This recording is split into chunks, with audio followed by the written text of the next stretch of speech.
Easy E, how are we?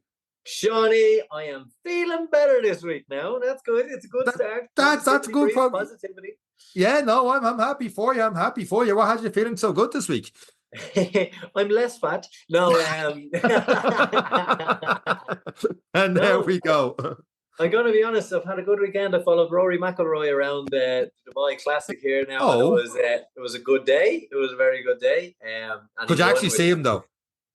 Sean, I was within an elbow distance from him at certain points. Like, I swear to God, you would not get this at home. I was so close to him, you wouldn't imagine. It was absolutely brilliant. I had a great day. But yeah, no, it's really good. And training's gone really good. And I suppose, most importantly, there was a big weekend of development for me. Sorry, first, I should give credit. You don't realise how good Irish people abroad are until you move away. I have had the best weekend because of a listener of the podcast. I'll give him a shout out, Monroe. He ran the Burge to Burge today in a 1:44. Great run. I had FOMO, but this is about the development. I'm saying it was the first time I've said no. I'm not signing up for a half marathon on a week's notice. It was really good, but about being abroad with families, like his wife's family brought us into their apartment. I went around the village. Kind of like the expo, and it was absolutely amazing. Like the best spectacle expo I've been at. I'll put up a reel on it during the week. And we went to their apartment. We went for dinner with them, and I felt like I knew them years. They were just the nicest, most honest people. And then they had tickets for the golf today, and we went and enjoyed it. And I have to say, I'd be lost without that kind of friendliness. And people are like, why did you start a podcast? Well, if 4 years ago I could tell Eric he'd be getting the listeners to bring him to golf and this, that and the other, but their kindness is just amazing, and you really realise that when you move away. That is class. So basically he just heard you through the podcast and just gone to obviously on the Instagram and stuff, and then we got in touch and said, yeah, sure, let's go for a cycle. And he's like, hang on, did he then say to you, hey, sure, we'll go and do the Burge half marathon? And you said no? No. Oh wow, this is a new Eric Lawless that's building himself up gradually back to where you're going. I'm actually impressed. It was actually very hard to do, and being around that kind of expo and watching them all collecting their bags, and the t-shirt looks so good. So I ended up doing a little rowing competition. It was, could you row for 250 meters in less than whatever seconds? So I was like, I have to do something. So I gave that a good spin and got my t-shirt, and so I felt good. But you know, we and you have had a lot of honest chat, and what people have heard in previous episodes, and as we've said a few times, like, why did you start a podcast? One, I didn't realize we'd have 2.5, nearly 3,000 listeners a week, but having front row seats to the best advice from the best people. And it's about time I actually started listening to some of it. And we have to strip ourselves back. And when we're not recording, me and you have had some very serious conversations about what is in store for me and what we should do. And we broke it down. And to be honest, it was like the 5 stages of grief. It was like a breaking up of myself. I was in denial. I was angry. I was everything. And now eventually I've just accepted that we are at a ground zero. My stats are on the floor. My thresholds are on the floor. My pace is on the floor. I'm overweight. You know, all of these things, and starting to accept that and focusing on it. And I think what we've really got back down to is the habit of training and the habit of falling in love with it again. And for people who are looking at this coming into February and thinking, I've already eaten the chocolate, that's my year gone, do you know, like, that's okay. Like, everyone who's taken on these diets, 6 weeks, I'm going to eat 2 calories, I'm only going to take 3 sips of air a day, you know, that you have to be realistic. And what we've done for me, and what we'll do through the Instagram this week, is break down how we've taken January and what that means for next December, because that's the goal I've set, is the 2 marathons and to try and do a good time. And that's a 12-month plan. And that's what we need to realize. And that's what I've grown to realize, that it doesn't have to happen today. And that's what we're going to work towards. So breaking that down into the habits, just showing up. I was really finding it hard to get off the couch, finding it hard to get off the couch. So I started going to the gym, and I said 2 exercises. And what happened after the first one? Oh, I warmed up. The second one, let's do 4 more, you know, and then we started to show up. Like, I'm going to show people the gym, that the facilities that I'm going to have here, with the pool, with this. And Katie is so good at keeping me honest. She was like, well, you need to earn that. And I was like, what? She was like, you need to prove that you are going to show up every day and do this and do that. And sure enough, I've been showing up. So on Friday night, I went to the gym and then I went for my run afterwards while everyone else is going on their brunches and drinking nice drinks. So I was running the same loop, 800 meter loop here for a couple of K, and really suffering and just going, oh my God, I'm so unfit again. And I used to do this at this pace. I used to do that at that pace. So it's been nice to pare it back, but it's been nice to be accepting of it. It's been nice to know that this is for a bigger plan. We need to be consistent. And yeah, so it's a good insight into people, and it is a sidebar on the Instagram, and it will be for a little while. But so many people have reached out with great interest in how I'm getting on. I thought they'd just leave me alone until 6 months' time, but unfortunately, I have sown the seeds, so I better up my Instagram game and keep people in touch. So if you are, just keep an eye out for the stuff we're talking about. If you are in that boat of getting into the new year, if you failed on your New Year's resolution, you haven't, you're just trying to change, and that's the important part. So it's really, really good. And Sean, we have had some guests on this podcast who have done fantastic things, and it's nice for us to remind people that there are normal people out there trying their best to live a lifestyle of sport. But this week is a little bit different. Yeah, this week we take it to the absolute next level because we have middle distance coach Joe Ryan on the podcast this week, and he has trained some of the most elite athletes in this country. We're talking going to Paris in 2024 this year for the Olympics elite. So there's really not much more we can say about it. It's just great insight into the preparation and training leading towards all these events and breaking all these records. So with that said, it's straight into this week's episode of the podcast with Joe Ryan. Let's go.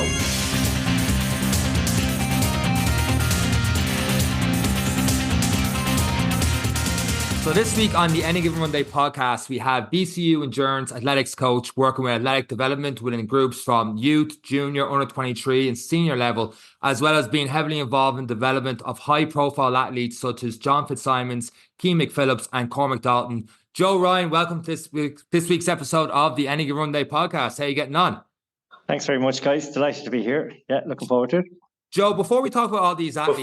Before you start, Sean, did you hear how nervous he was, Joe? He started mumbling his words. I've got a lot of writing here. There's a lot of top-level athletes. But before we get... The biggest accolade list we've ever had, and Sean absolutely crapped himself in the first minute. So come on, Sean, pick it up from here. Well, before we get into his athletes, we're going to get straight into Joe, because, Joe, if I went out for a run today or tomorrow and I went for a good 10K, if I got around 45 minutes in that 10K, I'd be happy. And if I said, Joe, I got a 45-minute 10K, you could literally turn around to me and go, I could walk faster than that. Am I right? Yeah, I suppose that was quite a while ago. I was a race walker in my junior days. I didn't expect you to uncover that one now, to be honest with you. But yeah, we've seen as you've gone there. Yeah, as a junior, I walked 10K in a little under 45 minutes. Went to a World Under 20s.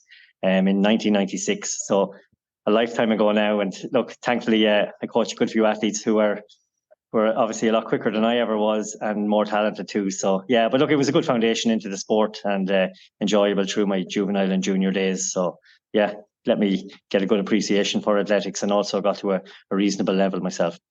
Yeah, I mean, that's go ahead, Eric. That sounds bizarre, but for a day out of school back in the day, I wasn't a sprinter at all. I was definitely not. But the walking race was something that got me out of school and got me interested in athletics when I was younger. So I can see the trend. I can definitely see the trend. I was like, I could do this. I'm taller than the rest of them. Needless that I didn't know that there was actually an art and a talent to the walking race. But it's for me, it was an introduction into athletics. And when you look at community games and the foundation level and through schools, that's what kids see as an open door, isn't it? Initially into the athletics world. Yeah, absolutely. I suppose events like that are, you know, like through community games, through schools, through club competitions. It just, you know, it's always good for young athletes to explore other events, find the event that's suitable for them. I suppose, you look, not everybody is a sprinter, not everybody is a middle distance athlete. So, and in my case, I found a niche in the walking, and I pursued that like through my juvenile days. But yeah, I think like the more the merrier, the more people who are involved in athletics. And it's a good avenue for clubs to widen, I suppose, the range of events they cater for and keep people coming through the doors. And it's getting a lot bigger now. You're working over now in DCU now. You're talking about you've got athletes that have scholarships and stuff that have gone to the States. It seems to be growing a lot over these last couple of years. Yeah, I suppose initially I started coaching like just with my club, Mullingar Harriers, who I competed for myself. And I had a group of young athletes who started to go through the age groups. And I remained coaching many of them, and just, was obviously interested in coaching and in improving them. So it kind of steamrolled a little bit from there. And we did achieve decent success in the early days at juvenile level, at youth level, with a couple of people starting to go to European cross countries and European youth or European under-20s and World Youth Championships. And over time, I think the group that I coached just got bigger. And then I took up the opportunity to coach as well in DCU, which is fantastic. Paul Byrne is the head of athletics there, and it works really well. A lot of good home-based athletes are basing themselves there now for their college time. And so, yeah, it's working really well. I think for, some guys that I've remained coaching, like, for example, Cormac Dalton, who was 8th in the European cross country, he came up through the ranks in Mullingar Harriers, went to DCU, and then spent 2 years in the States, then came back, and obviously is going from strength to strength now again, which is fantastic to see. But I think it's DCU certainly provides a great avenue for athletes. It's a great option for those who are looking to stay at home in Ireland and to progress their athletics career, and and to get a good solid degree on the board as well at the same time. With athletics, not just in Ireland, in the world, if you look like Cormac Dalton has a 5K record of 13 minutes and 27 seconds, which is phenomenal. That would be a world record right up until like April 1989, where it was beaten by a second if he went back. And that's only 30 years ago. Like how much the sport has evolved in the last 30 years. Is that down to coaching, or is that down to athletes seeing what is possible to keep pushing themselves? Like, what do you attribute that to? Yeah, I think it was a little quicker at that point. But I think there's no doubt, like over the last 30 or 40 years, performances have changed. But I think all high performance sport evolves as time goes by and gets better and better. There's obviously, training methods. More athletes are putting more time into it. They're full time. They're professional. They're really, really sacrificing a lot. They're working part time. Like, I suppose some of the examples of the athletes that I coach at the moment, Cormac, works 3 days a week, and he's lucky to have a company who are willing to support that. John Fitzsimons, who was at the World Championships in Budapest, John is pretty much full time in the sport. And Cian McPhillips, who was a European under-23 finalist last year and broke the national under-20 1,000 meter indoor record in December. He has split his year in college. So I think you can see a lot of athletes are looking to find the best way for them to devote more time to the sport, to put more into it. I suppose that enables them to train harder, to recover better. There's all the time been advances in nutrition, S&C. Training methods are changing and evolving. Coaches are obviously putting a lot of time into trying to find out and figure out what is the best way to get the optimum level of performance from the athletes that they're working with, and do so, I suppose, in a sustainable manner that it can lead to year-on-year linear improvement. So I think with all sports, it gets better over time, and the way we would kind of look at it is you need to be moving forward, or else you're moving backwards, you're falling behind. So I think just that approach to the sport brings, improvement. I think as well, for example, in Ireland, there's I think standards have gone up over the last number of years. The retention rate of athletes coming through from youth and junior into senior level is good. I know, like many of the athletes I coach myself, I coached as youths and juniors, and it's lovely to see them progressing forward into the senior ranks and getting competitive there. And we hope to do, obviously, make further inroads on that front over the next couple of years. But I think that level of retaining athletes is helping to do it. It just increases the numbers that are playing, and when there's a critical mass of athletes running well, then athletes inspire each other to push on and to achieve greater things. Yeah, I mean, even I think it was last year when you guys were in Budapest, that was the largest amount of Irish athletes over for a competition like that. So you see it's going up and up. In your coaching, just touching on how much has evolved from when you started, I don't want to age or anything like that, but 15, 20 years, I'm assuming from different things I've read, you've been in this business. How like if you had to pick one thing that has changed so much in just coaching philosophy, or maybe that certain people at certain levels are doing now that you think is they're behind the times of what used to be the thing and is the thing now, could you put your finger on that, or is that? Yeah, I think from my own perspective, when I started coaching, it was predominantly with juveniles. So it was, just a case of where they would train a number of times a week, and we'd get with them, meet them a number of times on that front, and see the sessions and oversee those and move on. I think as athletes, I suppose my coaching journey probably mirrors some of that, in the sense what you're asking, in the sense that to upskill along the way. The athletes obviously are taking things far more seriously, and they're a lot more committed to it than what they were as juveniles. And I would be on my end as well.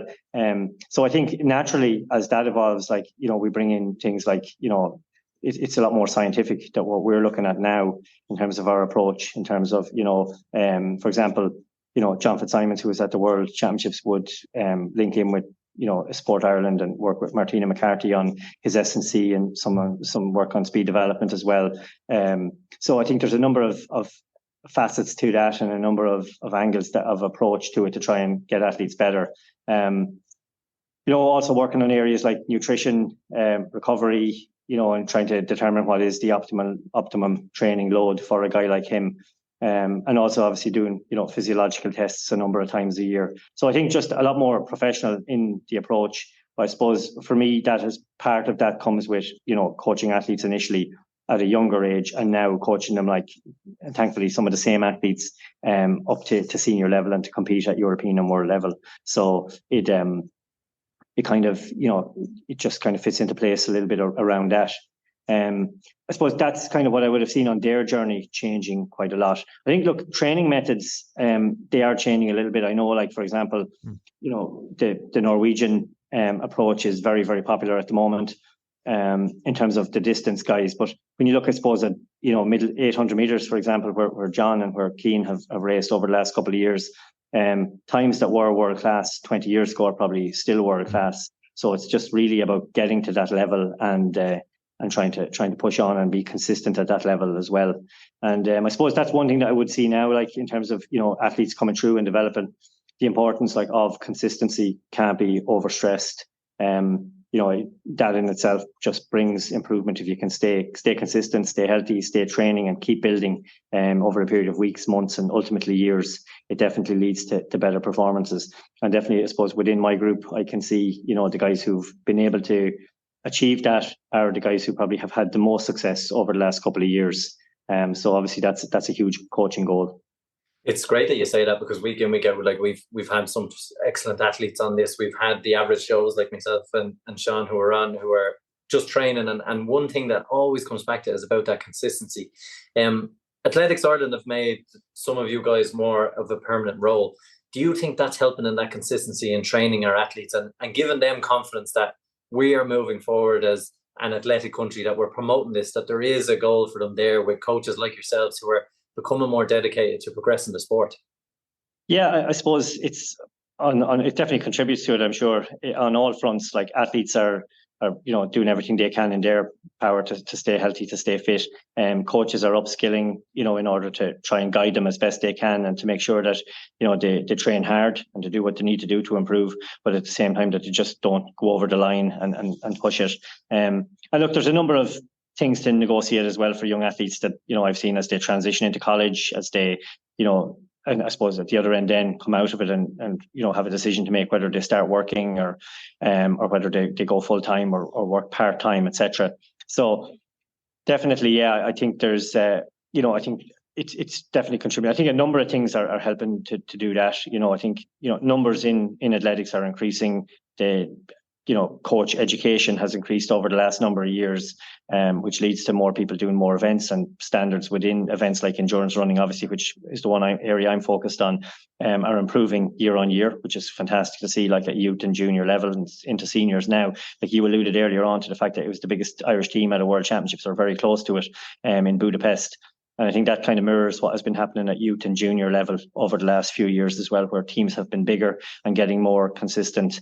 Like, for example, I was a team coach in 2012, 2013 or 2014, a few of those years at Eurocross. And Ireland certainly weren't as competitive back then as what they are now. And just thinking back, like performances of guys like who were coming in the mid-teens and around the 20th mark in the senior race on the men's side were considered great runs, and rightly so. It is a fantastic run to be in that place. But I suppose this year there were 3 guys around that, which just shows, I suppose, the progress that's there. So yeah, I think it is, with athletes being supported, with coaches being supported, I think all these measures are something that contribute over time to just the sport getting better in the country, and that's ultimately the goal for everyone. And that was the last. Sorry, Sean. That was the last time I was in Brussels. Was in the cross. I think we'd 4 athletes in the top 22, and per country, I think we are kind of ranking the highest in the number of, or the quantity of athletes in that top 20. With obviously one of our athletes coming in 8th place. So it is a great progression, and it's fantastic to see the quantity of Irish athletes starting to come onto the fringes of those really good placings. And we're talking about a minute between these, like when we're at this end of the spear, that it's the finer margins we're talking about. It's not astronomical distance away from the top tier of the athletes. Yeah, absolutely. Like, I mean, the margins are small, and I suppose I saw that myself during the summer with John Fitzsimons at the World Championships. He went there in great shape, like after winning the Morton Games, after winning the national senior 800 meters, and ran extremely well. And was unlucky not to advance to the semi-final. And when we look at what the margin was, like, it was 0.3 of a second, which is very, very little, even in a race as short as the 800 meters. It probably comes down to positioning maybe at some point in the race when you make your move, etc. And I suppose, look, ultimately also, athletes need to continue to strive to just get that little bit better. But obviously, for someone like John, I suppose you can see the progression over the years as well. He went to a European Under-20 Championships and was ranked 20th and came home with a bronze medal, made a European Under-23 final, and then over the last few years, like, has made the jump to be able to qualify for European indoors, European outdoors, and this year was another step on to go to the Worlds. So obviously heading into Olympic year for guys like him, it's looking about to stay consistent, stay healthy, and to hopefully move on another step to secure his place there and to go there and be as competitive as possible. He had quite a positive attitude after that race, 0.2, 0.3 of a second away from a semi-final in the World Championships. How, as a coach, can you keep someone positive? How can you pick them up, and how can you kind of get them moving for Paris? How do you do that? And is it heartbreaking for you when you're looking at the watch going, we were so close? Or how do you feel? Do you live the highs and the lows as well? Look, I suppose you do. Yeah, absolutely. Like, you see, you have a ringside, view of everything that's going on, obviously, as coach to an athlete like that. Look, on the motivation side, for somebody like John and Cian and Cormac, and luckily many others within the group, motivation isn't really a problem. Like, they're very self-motivated guys, and I think at that level in the sport, you kind of have to be. But they just kind of dust themselves off after an experience like that. Like, Cian came back this year as well after missing a chunk of time over the previous couple of years, after having a great year in 2021, like going to a European indoor semi-final as a schoolboy and winning the European Under-20 1500 meters. And this year he got back and qualified for the European Under-23s, ran 1:45 and then made the final, but unfortunately wasn't able to take a medal there. But I think the analysis of events by those kind of athletes is clinical and cold afterwards. They know what they need to do. They're not under any illusions. Well, obviously we'd sit down and have a chat and kind of think about what's needed to get to the next level and where we see the improvements coming over the next year, etc. But yeah, I think those guys are self-motivated, a lot of them. And look, I think it's great to have athletes like that in a group as well. I think it really, really helps to improve the culture within a training group when athletes like that are leading by example and performing to a very, very high level. They really are just a shining example to others there who are, maybe a step or two behind them on the same pathway, hopefully to getting to the same level. But it's brilliant to have guys who are, performing well like that. And the other athletes obviously can see what they're doing and can learn from them and benefit from their experiences as well. So I think it's great for the athletes to compete at that level, and hopefully go back for more and achieve more over the years ahead. I think, but also there's a trickle down effect into a training group that guys like those are in, for others in the group who are trying to make the same journey. On your rise up as a coach, when you were dealing with under 18s and under 19s, under 20s, and they're starting to get towards that, how important or how hard is it to get the culture instilled into them when they're just finishing their leaving cert, they're heading off to college, and all different things can come with that, and yet to keep discipline to be at that level where you're talking about milliseconds between winning and losing? How hard is it to instill that culture with the group you had in Mullingar? Yeah, I think with athletes like that, obviously, those are critical junctions in an athlete's career, like leaving school, etc., going to college, and with the choices that they make, like will they stay here, will they head further afield, etc. So yeah, I think at the end of the day, it's an individual sport. So you are to some degree working with individuals, and you're looking to get them bought into whatever to the plan of action, and you're also, I suppose, as it goes back to as well, some of those guys are heavily motivated themselves. So I think it's from a group perspective to get a group to that level and to have them, kind of bought into that kind of culture that we're talking about. I think it's important to have a couple of leaders within a group. And I think some of those guys that I've mentioned certainly provided that role in my group, and were able to, I suppose, instill that within the group. So I think as they progressed as athletes, as they got better themselves, I think the others within the group were kind of, driven by that as well, and followed, towed along with them. And I suppose, look, we've been lucky as well that, others within the group have been, while maybe not getting quite to world championships yet, and stuff like that, but major championships, but have been competing at European cross countries and taking national medals. Like people like Amy O'Donoghue, who has been a national senior champion in the past. Mark Milner has been a multiple national medalist. Kevin McGrath has won a national senior medal. Jamie Battles ran a few times at Eurocross, and Aoife Quill has ran at Eurocross a number of times. So I think there's kind of, for athletes like that, they're kind of seeing success. We're seeing kind of some level of success within the group, throughout the year, like be it indoors, be it on the track, be it at cross country.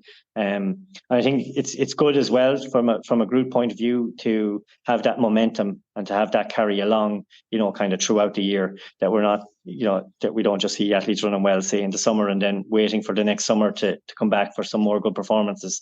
When there's athletes like performing well at various times of the year, I think it's motivating for all the others to really apply themselves and to stay disciplined in the hard times. I think probably the easiest time for an athlete to be disciplined is, when things are going well, when you're running PB.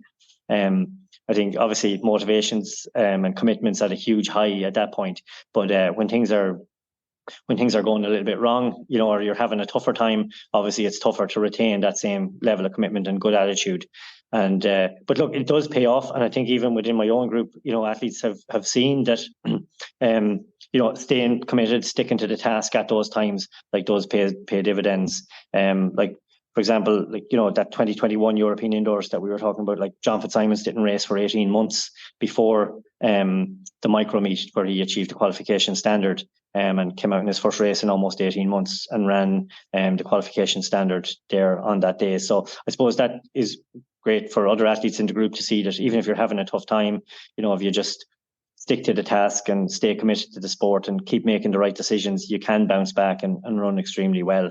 I think things like that, over the last year and a half, I'm sure for, say, somebody like Cian, when he wasn't running to the same level as what he previously had been, it probably gave him a bit of, an example of how things were done with John, and he bounced back then, and in his first race back in pretty much a year, he ran the European under-23 standard. And I suppose that, seeing things like that done gives him the confidence that he knew he could come out and run a standard in his first race in a year. I suppose it was helped as well by the fact that John paced him for 500 meters off that race, which again, shows that, it's good camaraderie within the group. It's a good team spirit, and for all our group, to see that, I suppose the guy who is going to a World Championships. And we knew at that time, like, John was in a great spot for going to Budapest, on the road to Budapest in terms of the rankings there. He was in a super spot, and we knew he was very likely to go. And for him to put his hand up and say, I'll take this guy around to the qualification standard, it has shown like that we've made great progress as a group in terms of that culture and team approach. And as you've said, that retention element and keeping those people who have different experience, as you said, very individual sport. But when you put them together as a group, they can learn from each other, compete against each other in training, because everyone wants to be the quickest, everyone wants to be the best, everyone wants to be the strongest. But when you put that mentality into a cohort together, that group then develops further and further. When you play with better, you get better. And if you can retain that group, and if athletics can keep trending that way and bringing forward the youth, it's great to think what the possibilities can be with the likes of these athletes who are still so young and still have such a long career ahead of them. Yeah, absolutely. I think definitely, for sure. Say for example, over the last few years, we've certainly a strong middle distance group. So for a lot of the key workouts, the guys would be somebody to train with. Obviously, people are on their own individual racing schedules and, with exams and different commitments coming in and out. Like, not everybody is training together all the time. But when there is a good critical mass in a group, the opportunities to train together and to do the key workouts together are there. And yeah, as you said, that definitely does help and keeps everybody on their toes and everybody motivated. So it has worked well, and I think it's probably something that we look to obviously explore more over the next few years, and to try and retain and try and raise the bar so that everybody starts to run even better over the next while. As a coach, when you're getting to that level now, you're talking about picking people up when things are not going so well. Do you find like you wear many hats, or when you get to that level, it's like sports psychology comes into it, or different S&C coaches come into it, and there's more of a team coaching thing, or is that like your conversation with the athlete and going from there? No, there's definitely more of a team thing, and I suppose with my group as well, in terms of geographic location. I suppose it started out where a lot of them were in the Midlands, but as they've got older, it has migrated a bit towards Dublin with college and people living there and working, etc. So, but yeah, definitely there's a team approach to it. Like, many of them, depending on the college that they're in, for example, those who are in DCU can access S&C there. They can access physio. So. But for others, then they may be working with other providers if they're in different colleges. So I think it's no harm for them to hear different voices, from time to time on various issues. And but at the same time, I think then we pull it back together and just kind of have a chat in terms of dealing with things that are maybe going a little bit wrong from time to time. And obviously, when success is achieved, think, right, that's great, consolidate that and try and push on even further. But yeah, like, I think, as the thing with a group is as well, I suppose you rarely have a really, really bad day, because somebody will typically run fairly well. But it's tough for everybody.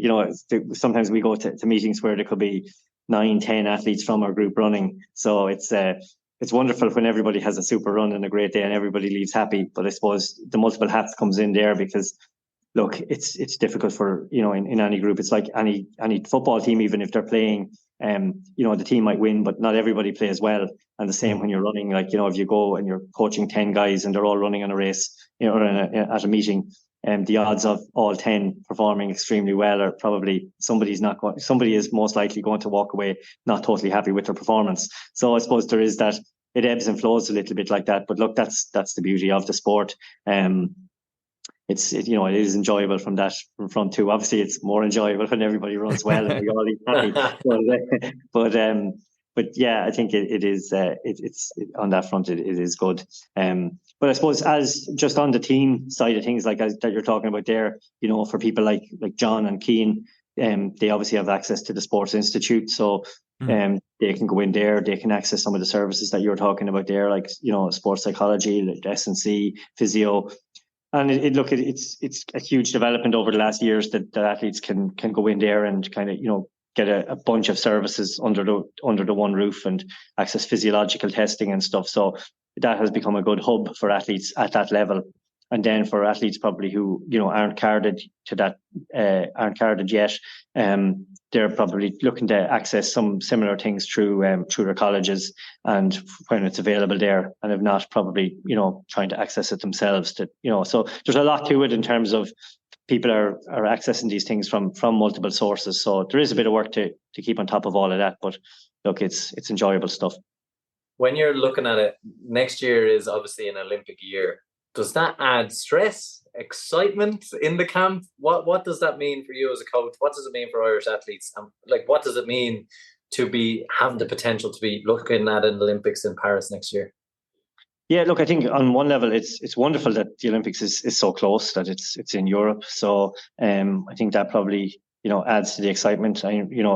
A few short years ago in London 2012, there was a massive amount of excitement because it was pretty much considered a home Olympics, and Paris isn't that much further away. So look, I think for all athletes, I think athletes tend to up their game in Olympic year, and that tends to trickle down. Even I look through historical kind of statistics of performances in Olympic year. It definitely, people look to bring their A game on that year. This year is a very, very busy year, I suppose. Look, in terms of championships, there's potentially for some, there may be a World Indoors in Glasgow. There's the Europeans in early June in Rome, and the Olympics in Paris.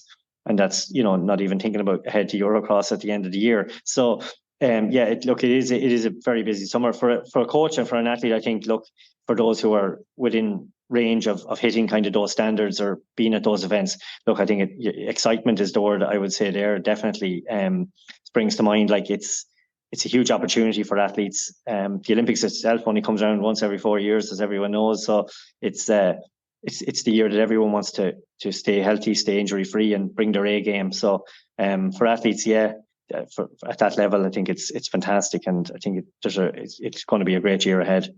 You mentioned a few events there leading up to the Olympics. How hard is it as a coach to periodize your training to peak at the Olympics?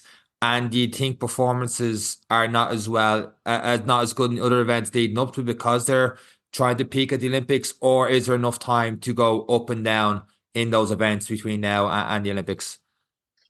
Yeah, I suppose for most athletes, priority one is making sure you're there, first of all.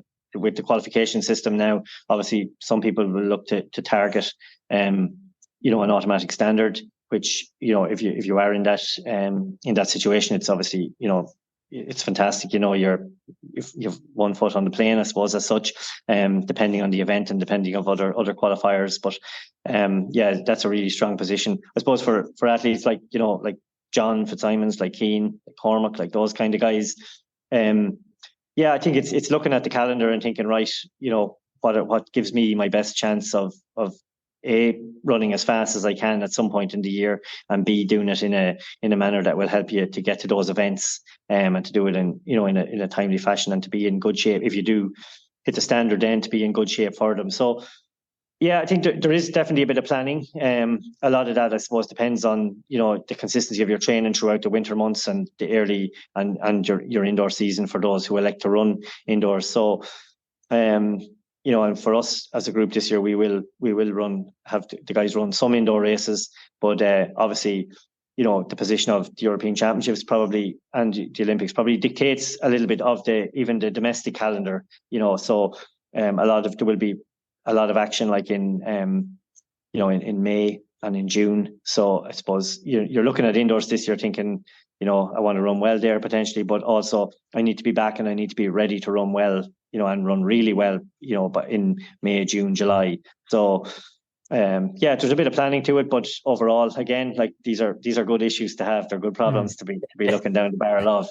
I think it's probably on an individual basis as well. You're looking at, I suppose, what is that athlete's priority, what's their target, and actually sitting down with them or discussing and putting a plan in place that enables them to, have the best chance that they have of giving them the best chance possible to run what they need to run.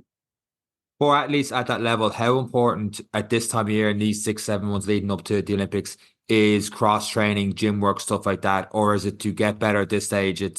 They're at a certain level. It's primarily to be better at their sport. It is their sport. Or would gym work come into a lot? Or would you work with S&C coaches that much or it could be just once a week maintenance work? How would that be for athletes at that level? Yeah, I suppose it definitely does play a role. For athletes, for particularly, I suppose it might vary a little bit from distance to distance, but predominantly, look, the running, I suppose, is the main part of your training, and will always remain that. But other factors like S&C, like cross training, like access to physio and rehabilitation, they also play a huge role, I suppose, in even enabling you to run day after day, week after month, week after week, month after month. So they are obviously of great importance. And yeah, all the athletes that I coach would look at supplementing their running. It's not just all about running. Obviously they run various volumes. Somebody, like Cormac's been a 5 and 10K guy, and Jamie Battle's gone to Valencia this weekend for a 10K there. So those guys run significantly more, volume than say 800-meter guys might. But at the same time, they're both supplementing in the gym. Probably what they do there is a little different in terms of what they're looking for from the gym. The middle distance guys looking for a little bit more power, and probably do access it a little bit more. But yeah, I suppose as well, cross training, we do use that. Like John is somebody who in the past has really, benefited from that. And I have a few other athletes who are on the comeback at the moment who'll hopefully make a bit of a name for themselves later in the season, who have, cross trained a lot over the winter months, in order to supplement their running, because it is an effective way, obviously, of getting aerobically fit. And that's obviously the name of the game too as an athlete. But I suppose, yeah, it's something that we do engage with. The guys work with various S&C providers, various physios, and look to just up the game. And certainly it definitely is another string to your bow. I don't think an athlete can just depend on simply just going out and running and doing running sessions. But at the same time, I suppose it does have to be remembered that running is their event. So, quite a lot of running has to be done, and you get better by running, by being able to run consistently and train more regularly at running too. So it's a balancing act, but I think, yeah, I wouldn't underplay the importance of S&C and cross training at all. I know we've gone to the Olympics, and everyone who is listening is very excited. But if I can change the tone for a second and go back to the grassroots level with you, because Mullingar Harriers is where you're based, and people who are listening probably have kids, probably have people who want to get involved in the sport. What is the best way that people can get their kids in to try this sport, get to their local club? And what would you recommend for anyone who's looking or interested to get their kids involved, to be the next athlete who's looking at Paris now next summer, and they're going to feel that wave of excitement? What's the best way to get people involved? Yeah, I think, the clubs are, there's a lot more clubs now around. They're accessible. I think clubs are engaging with, there's a lot of young athletes coming through their doors, which is great to see. I think for any sporty young guy, what I'd say to parents is definitely bring them down to your local athletics club and get them involved.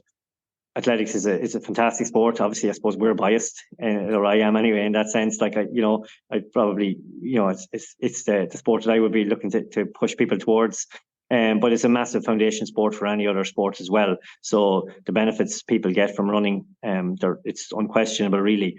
I think the best way for them to access it and to get better is to go down to their local club and to join and to get involved. Try out a number of events, see what you like. But I think it's look, not everybody can go to the Olympics. For some people, they will get to county level, they'll get to provincial level, some will get to national level, and obviously a lot smaller number will get beyond. But it is a great sport with a huge number of events, and I suppose my kind of thoughts on it are, if you want to play football, you got to be able to kick a ball. Whereas if you want to be involved in athletics, you have a choice whether you can run, short or long, you can throw, you can jump. But I suppose, look, ultimately, my preference would be middle distance running and long distance running. So we'd be looking to get as many guys, many young athletes exposed to that, and to give them the opportunity to try that out. And yeah, look, I think it is about giving people the opportunity to find a sport and to find their event within the sport. That's important. And I think, look, numbers are increasing. I think the membership is probably at an all-time high in Athletics Ireland. And I think, that trend, that's a great trend, and hopefully that continues to grow, because I think, the more people that get involved in the sport, the more people that try it, the more people who are retained in the sport. I think at some point then that does become obviously a factor in how many people will be able to compete at a high performance level, and how many will be running as good standard senior athletes as well. So I think, it all feeds in. It's not, it's kind of, there are many things that contribute to athletes coming through and to being around at senior level. So it's about just getting in, finding people to run with, enjoying the sport, and not getting too caught up on results, I suppose, at a young enough age either, but just to continue to develop and to enjoy the sport. How young were your athletes roughly, do you think, before they specialize in like 800 meters? Like, you're 9, 8, 9, 10, 11, you've got, GA, you got soccer, you've got all these other sports and stuff. Would a lot of these athletes have played sports like 13, 14, 15 and then went on in athletics, or would they have got into athletics a lot younger? No, I think most kids who are good at athletics are probably good at other sports as well. As I said to you earlier, I think it's a foundation sport for many other sports as well. So Ireland being Ireland, typically a lot of sports are played at a young age. Playing 40 sports. Yeah, but at the same time, I think it's you have to try them out to see what you like as well. I don't think a multi-sport approach, absolutely no harm with that as a young athlete. Look, I suppose the guys that I coach, they've all gone that route. They've all played a bit of football. They've all played soccer. They've played other sports as well. And then at some point, I think, look, it's almost a natural selection process that takes place at some point in your teens, given the education system in Ireland as well. I think, you go into secondary school, exams start to come down. You're doing a number of sports. At some point, your parents probably say to you, something has to go here. The school report isn't looking as good. They're fed up dropping you to the 40 different sports. So I think, I suppose, it's probably important enough that, at that point they have to be enjoying athletics, and, for some, obviously they have to be having a certain level of success, or at least, that they can see that there's a pathway to that level of success that they want to achieve in sport for them to choose to remain in athletics. And I think that's, I suppose, the challenge for clubs and for us to try and, keep that wave of talent coming through for, so that there's a conveyor belt of talent coming through year after year.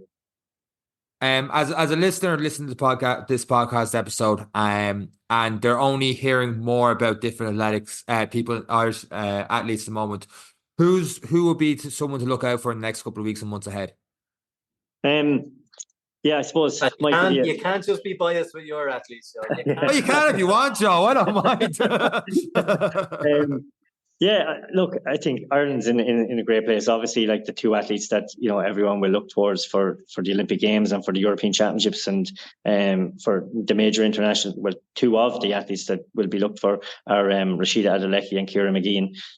They were the top two performers in Budapest, and I suppose they will both be looking to even go one step better in the season ahead. So, from an international point of view, from athletes outside my group, there too, obviously they're standouts, bit of an obvious selection there. There's nothing, no surprises there. But yeah, it would be great to see them. It's wonderful to see them competing in world finals. I think they're a massive inspiration to young athletes. And when you're growing up, I know when I was a kid, during the summer you watched Wimbledon, and everybody was out for a week playing tennis. The FA Cup final is on, you're out playing soccer.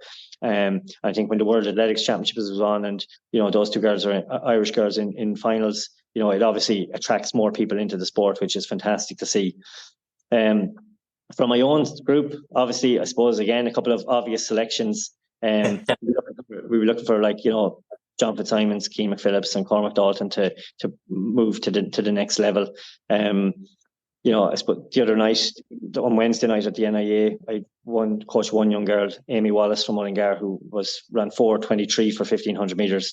I think it's the second fastest Irish under 20 girl. And she just missed the world under 20 standard by 0.75 of a second. So hopefully she's someone who can push on for the rest of the year. And we have a few more coming under the radar as well. I won't mention their names to put any targets on their back just yet. But they'll all be invited onto the podcast now next week. we should have a few more, hopefully, who'll be looking to push on and to get closer to that level of performance that the others are running at over the season ahead too. So look, I think from my own point of view, it's exciting. We've had a winter where pretty much, most people, there's always one or two issues, but I suppose 85 to 90% of those within the group have had, the best preparation period that they've had. So we're optimistic for the season ahead, but there's a big difference between running well and training and putting a decent winter together and putting it together and running PBs on the track when it counts. So that's the transition, that's the challenge for the next few months, and look forward to embracing that. Well, we are so excited to see the year ahead. It's been absolutely brilliant to watch the athletics develop, grow, being able to cheer people on in European Championships and World Championships. It's great to actually see Irish athletes up there and getting that chance to see them hanging on into the end and pushing these other athletes who we wouldn't have even been close to 5 years ago, 6 years, 7 years ago. It's absolutely fantastic to watch. It's fantastic to see what you're doing with these athletes, Joe. It's great to see the development of it, and it's great to see people starting to get behind the sport more and understanding it, as you've said, as a foundation sport for anything anyone wants to do in life. Any sport you want to do, the athletics world is what it is. It's something I missed out on. I stuck to this. I should have been doing more of it, and I reap the rewards now when I slog my way around marathons and triathlons. But it is absolutely brilliant to have the opportunity to speak to you and to help raise awareness about what all of our Irish athletes are doing and doing us proud on every stage. It's absolutely fantastic, and we can't wish you nothing but the best of luck for the season ahead. And it's absolutely fantastic to have such experience on the podcast. Thanks very much, guys. Delighted to be here. Thanks to me and Joe, and that is it for this week's episode of the Any Given Runday Podcast. That's it from Joe, myself, and Eric. Take care.